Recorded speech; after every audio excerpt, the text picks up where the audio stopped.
Bapak, Ibu, abang, kakak, adik-adik, seluruh jamaah yang dimuliakan Allah Subhanahu wa taala. Malam hari ini kita mengaji tentang 3 unsur takwa yang mesti kita perhatikan. 3 syarat takwa. Syarat takwa yang harus diperhatikan. Kalau tak terpenuhi salah dari 3-tiganya, tak bisa kita termasuk orang takwa. Bapak Ibu yang dimuliakan Allah Subhanahu wa taala, di antara amal-amal syariat beragama yang Allah sebut yang ujungnya takwa dari amalan itu hanya 2 amal saja. Yang pertama puasa, yang kedua haji. Kalau sholat ujung-ujungnya dapat pertolongan Allah, kita bersama Allah, sungguhnya bersama orang sabar, membangun karakter, jauh dari perkara keji dan mungkar. Kemudian kalau zakat, dengan zakat itu kita menunaikan hak-hak orang lain kepada kita, dibersihkan diri kita, dimudahkan pula rezeki kita. Kalau bersyahadat, kita akan dibenarkan keyakinan tauhid kita kepada Allah. Tapi ketika puasa, Allah katakan la'allakum tattaqun. Ketika berhaji, ada Allah katakan wattaquni ya ulil albab. Bertakwalah kalian wahai orang-orang yang cerdas. Bapak Ibu yang dimuliakan Allah, kenapa hanya 2 amal yang kemudian Allah Subhanahu wa taala sebutkan takwa? Kenapa amal yang lain tidak ujungnya takwa? Disebutkan dalam kitab Bidayatul Hidayah, amal-amal berbuat baik itu, selagi orang mampu berbuat baik, tapi tak semua orang mampu menahan diri untuk tak berbuat maksiat. Misalnya banyak orang sholat masih juga suka maksiat. Contohnya apa? Orang sholat masih bohong. Bulan puasa boleh bohong tak? Tak boleh. Malamnya boleh bohong? Tidak juga. Dia kadang siang puasa tak boleh bohong, pas berbuka bohong dia, Pak. Bulan puasa boleh menggibah atau menceritakan aib orang tak, Bu? Tak boleh kan? Pas nanti malam tarawih boleh. Dia ada cerita tu kan, pas saat puasa jumpa kawannya di kedai. Kata kawan ini, Bu, tahu tak cerita tetangga sebelah tu, ibu-ibu yang baru pindah? Apa cerita katanya? Awak tengok agak-agak lain sikit katanya. Udah mulai mau ceritakan jelek, apa kata ibu tu? Tak boleh cerita orang sekarang lagi puasa, batal puasa kita. Oh iya ya, astagfirullah. Tapi sayangnya pas jumpa sholat tarawih, bukan jamaah Masjid Darul Huda, masjid sebelah sana, dipanggilnya kawan itu, apa cerita siang tadi, Bu? Katanya. Ceritalah sekarang. Tapi tak boleh, kan sekarang dah buka puasa katanya. Ada orang yang mampu menahan di saat puasanya, tapi dia tak mampu menahan di saat dia sudah berbuka. Maka Bapak Ibu yang dimuliakan Allah Ta'ala, ini amalan puasa ini melatih saja di siang hari, tapi di malam hari, di seluruh waktu, kalau yang halal kita sanggup, maka yang haramnya harusnya kita betul lebih sanggup. Kita bacalah ayatnya ya. A'udzubillahi minasyaitonirrajim. Ya ayyuhalladzina amanu kutiba alaikumusiyam kama kutiba alal ladzina min qablikum la'allakum tattaqun. Hai orang-orang beriman semuanya, hai semua orang-orang yang beriman semuanya, ya ayyuha, hai semuanya, allazina amanu, orang-orang beriman, kutiba, ditetapkan kepada kalian, sudah tertulis, alaikum musyam, kepada kalian untuk berpuasa, kama kutiba alal ladzina min qablikum, sama seperti yang ditetapkan kepada orang sebelum kalian, la'allakum tattaqun, kan, semoga kamu takwa. Ternyata syarat pertama takwa ini dalam konsep ilmu tasawuf adalah takhalli. Apa takhalli itu, Pak? Bahasa kitanya, takutlah berbuat salah. Di syarat pertama baru bisa menjadi orang takwa itu takut buat kesalahan. Kalau masih suka buat salah, belum bisa takwa kita. Walaupun rajin sholat, walaupun rajin sedekah, walaupun tiap tahun pergi ke Mekah. Tapi kalau bohong, biasa, bohong itu apa-apa, itu belum takwa lagi. Misalnya kalau dia rajin sholat, tapi menipu tulisan misalnya, sikit tak apa dah. Sikit itulah yang membuat dia tak takwa dah. Maka syarat pertama harus terpenuhi takwa itulah takut betul dengan dosa, walaupun dosa itu sebesar ini ya. Sebesar apa sebesar ini? Tak bisa disebutkan. Sebesar zarah. Kecil gitu. Kalau bahasa Jawa ni apa Pak? Sing cilik tenan. Itu. Bahasa Ocu apa Bang? Kocu bono. Wah, itu bahasa Ocu dah. Kalau bahasa ayahanda Ilyas Harun apa ya? Kecil. Itu dah ada.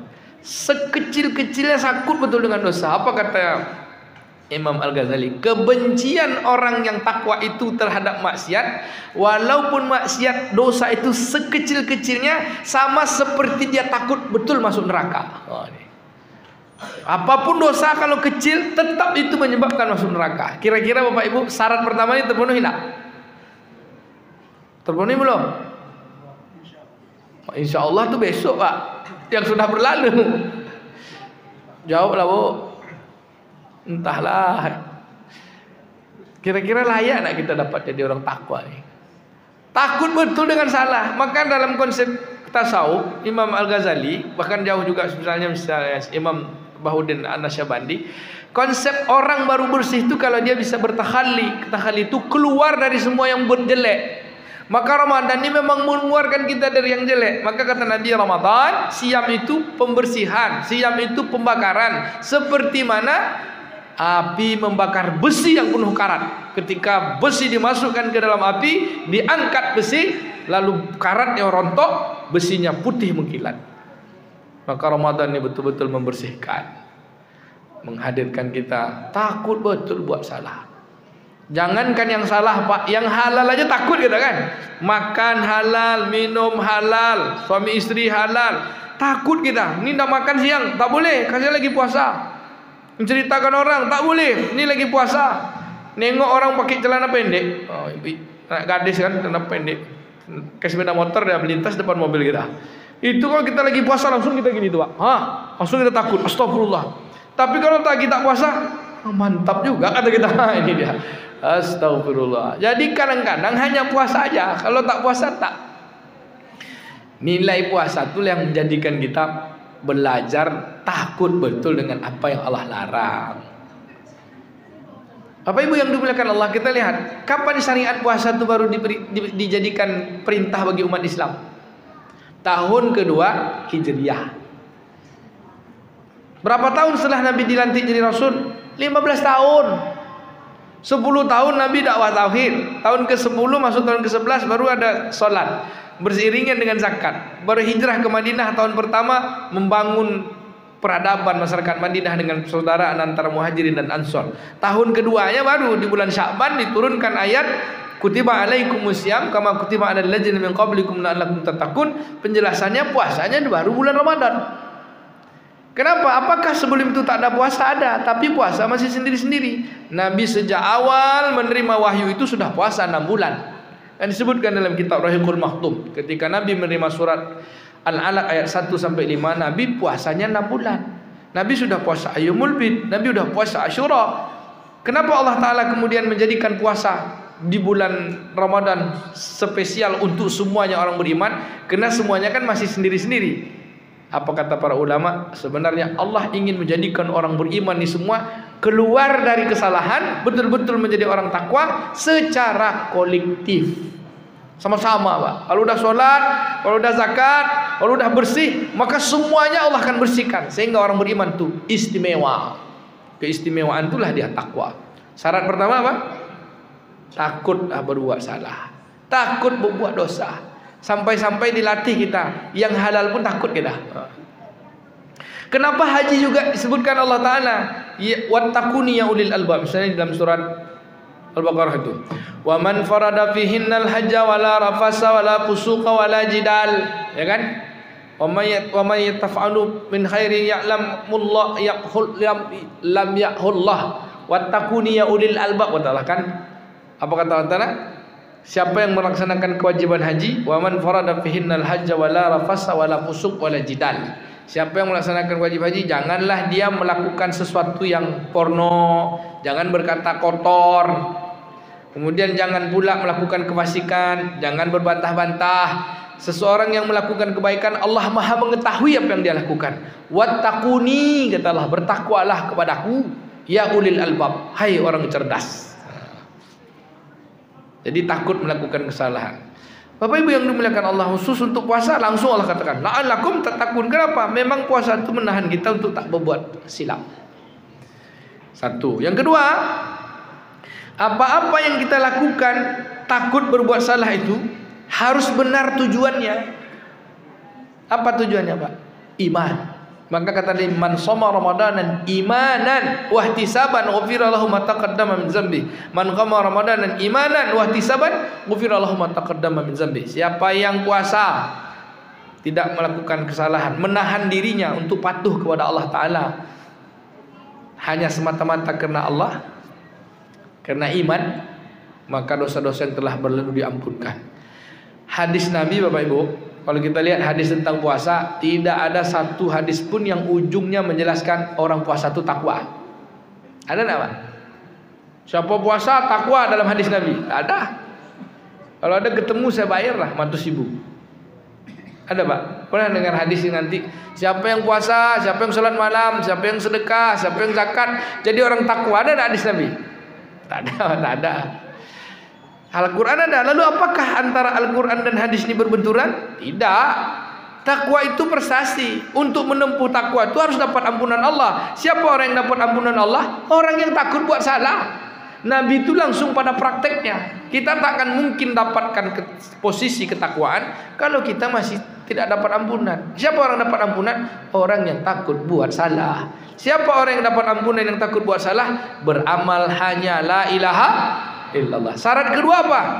Satu, takut betul berbuat salah kepada Allah. Yang kedua, takut berbuat salah itu karena kepatuhan.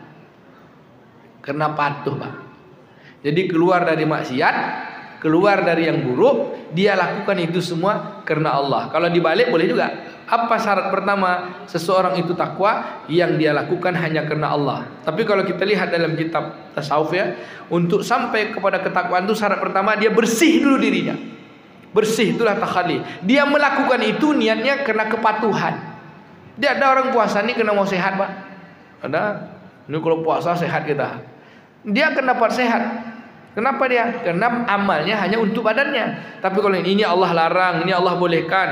Jadi dia menahan sesuatu itu karena Allah. Itulah yang disebut dengan imanan. Apa itu iman? La ilaha illallah. Dia keluar dari keburukan, dia takut melakukan kesalahan. Asasnya itu semua adalah la ilaha illallah. Kalau kita putar, syarat pertama la ilaha illallah, syarat kedua dia takut. Apa la ilaha illallah itu? Patuh. Takut yang dilakukan itu karena patuhnya kepada Allah. Syarat ketiga. Apa syarat ketiga, Pak Ibu? Ihtisaban. Apa itu ihtisaban? Ihtisaban itu diambil dari kata hisab. Bukan rokok, Pak.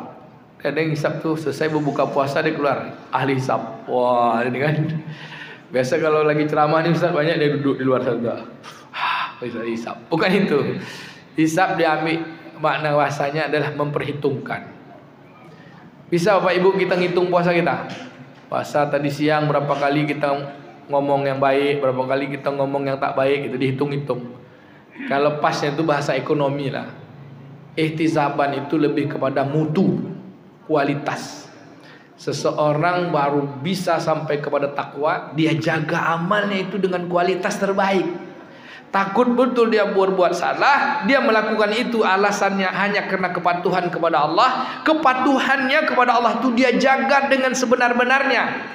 Bagaimana cara menjaganya? Yang Allah perintahkan dia kerjakan dengan kenikmatan, tidak ada satu beban pun. Karena dia patuh, Pak. Ayo solat, senang aja. Kalau solat masih beban, belum takwa lagi. Ayo keluarkan zakat, kalau masih beban, belum takwa lagi. Tapi dia dengan senang hati. Sehingga kata Imam Al-Ghazali, orang yang takwa itu apa-apa yang Allah perintahkan kepadanya, dia mengerjakan dengan penuh kenikmatan. Saya tanya, Bapak Ibu, kita nih sholat dah nikmat belum? Dah nikmat belum? Saya tanya dulu nih, sudah nikmat belum sholat kita? Udah? Oke, kalau nikmat kita malam ini 1 juz sampai jam 11, boleh? Jawablah. Nikmat belum? Jam 9 aja lah. Oke, request pula Ustaz. Yang paling pendek, yang paling ini. Kalau sudah nikmat pasti cinta. Kalau udah cinta nyaman aja. Boleh Pak malam ini sampai jam 11? Boleh. 1-2 orang jawab mana? InsyaAllah boleh? Boleh. Ya kita mau, imamnya pula tak kuat. Sudah sampai jam 9 aja lah habis. Bapak Ibu, ini syarat takwa itu menjaga amal dengan kualitas. Apa yang diperintahkan dia dengan nikmat mengerjakan. Ya enggak apa-apa sampai jam 9 juga jam 9, tapi nikmati gitu, nikmati, bukan buru-buru. Nikmati aja. Senang aja. Zikir senang, baca Quran senang, apalagi Bu, sedekah senang, yang baik-baik senang, dinikmati. Kemudian meninggalkan apa yang Allah larang pun dengan apa? Dengan senang. Takut betul ya. Dengan senang meninggalkan itu. Kalau berbuat salah itu dia betul-betul takut. Itu tadi dasarnya takut. Kemudian dia mengerjakan sesuatu dengan nikmat. Bapak Ibu yang bilang tak ada terpaksa sedikit pun. Tinggalkan maksiat tak terpaksa, kerjakan amal baik pun tidak terpaksa. Maka kata ulama, ikatan hati yang sebenarnya dalam amal itu, iman itu la ilaha illallah, ihtisaban itu kualitas mutu beramalnya. Siapa manusia yang paling bagus mutu beramalnya? Nabi Muhammad SAW. Maka kalau kita boleh syarahkan, iman dan ihtisaban itu bermakna beramal la ilaha illallah hati kita, berbuat amal badan dengan Muhammadur Rasulullah. Ada dua kalimat tuh, kalimat iman dan kalimat amal. Imannya la ilaha illallah, amalnya Muhammadur Rasulullah. Kalau sudah dasarnya itu, pasti dosa-dosa yang telah berlalu diampunkan. Sahabat itu dikasih tahu Nabi dosa yang mana? Yang 15 tahun tuh Pak. 10 tahun di Mekah, tambah 13 tahun di Mekah, hijrah pula setahun. Semua itu diampunkan. Sudah secara kolektif beramal. Kan sebelumnya masih sendiri-sendiri. Lalu kita udah sempurna syariatnya. Tahun lalu udah puasa juga. Kira-kira diampuni tak semua yang masa lalu? Jawabannya tentu insya Allah. Kita tak tahu. Tapi ciri-ciri orang diampunkan itu, kata para ulama, dia senang dengan berbuat baik dan dia takut betul kembali kepada kemaksiatan setelah Allah tunjukkan dia kebaikan. Itu doanya. Surat Ali Imran ayat ke-8. Rabbana la tuzigh qulubana ba'da idh hadaitana wa hab lana min ladunka rahmatan innaka antal wahhab. Spesial bulan Ramadan, perbanyaklah doa mohon ampun. Allahumma innaka afun tuhibbul afwa fa'fu anni. Kenapa minta doanya tidak Allahumma ighfirli? Kenapa Allahumma innaka afun? Maka kita sambung kajinya malam besok. Kalau saya tak dapat hadir, ada nanti pengganti. Mungkin saya keluar negeri besok Pak, keluar dari Pekanbaru. Tapi ada ustaz yang akan gantikan. InsyaAllah. Mohon maaf atas segala kekurangan. Terima kasih segala perhatian. Semoga kita benar-benar menjadi orang takwa. Apa syaratnya tadi Bu? 1. Takut betul berbuat salah. Kemudian perbuatan itu kita lakukan hanya karena Allah. Jaga kualitas amal, bahwa kita mengerjakannya dengan nikmat apa yang Allah perintahkan. Terus kita dengan senang meninggalkan apa yang Allah larang. Subhanakallahumma wa bihamdika asyhadu an la ilaha illa anta nastaghfiruka wa natubu ilaik.